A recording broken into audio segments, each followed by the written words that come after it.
Alright, what I'm doing now is I just pulled the back of the gear hub apart. I wanted to check my lock tabs. I want to see what style is in there. There's a date of '09 on here.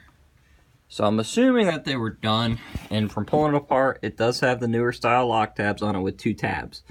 Instead of the old style, which only has 1.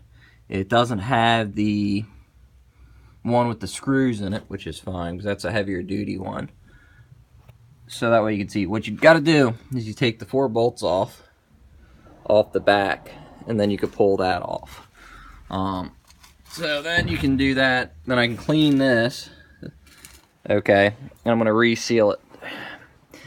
Now, when I was reading on this, a lot of people say some people say use the right stuff. Some people say use black RTV. Some people say to use this Permatex here, the 51813, and that's what I'm going to end up using is a Permatex. It comes in a tube like this.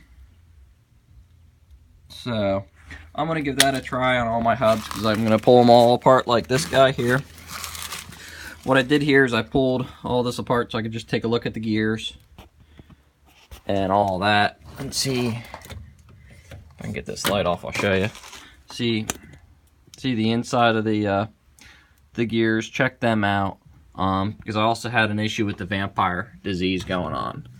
So I decided to do everything. I got this drain in, pulled these apart the other day to drain, and I got some new inspection plates for some of the other ones. This one's not too bad, but some of my other plates are really corroded up. So I got some new inspection plates, drained all 4 hubs. There's a drain on the very bottom. I'm gonna get some light, sorry about that. Drain on the very bottom. So you can pull that drain, and if you're just servicing them, you have this inspection plate on the side. You just pull that nut off to fill it back up, and that's how you drain them. I'm also doing the transfer case, or not transfer, oh yeah, I'm doing them too, but I'm doing that. There's a drain on the bottom, and there's a fill plug on the top for the differential. I figure I'll go through, do a full service on this thing, since I haven't done one on it yet. Got transmission pan off. I'm going to put a new filter, new gasket. I also got the transfer case draining and all that. So with the vampire disease, I got way too much fluid out of everything. By luck, I only had transmission fluid in 2 of the 4 gear hubs.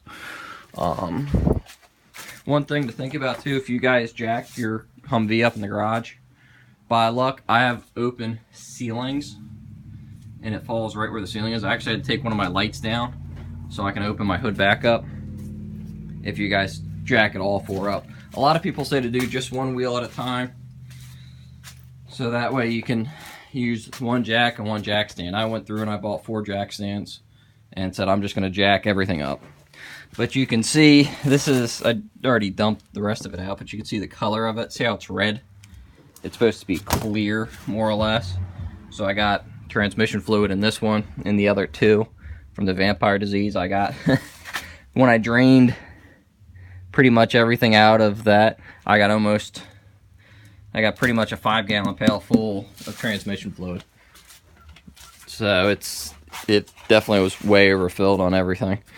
So, but that's how you can do it. And I also decided to drain the engine oil too, do the oil on it, just do a full service on it. So that way I got pretty much everything serviced in 1 shot, and it should be good. Except for coolant, I'm not going to screw with the coolant.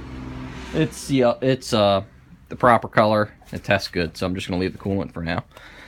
So I'm just trying to make sure everything else is good in the wheels drive line.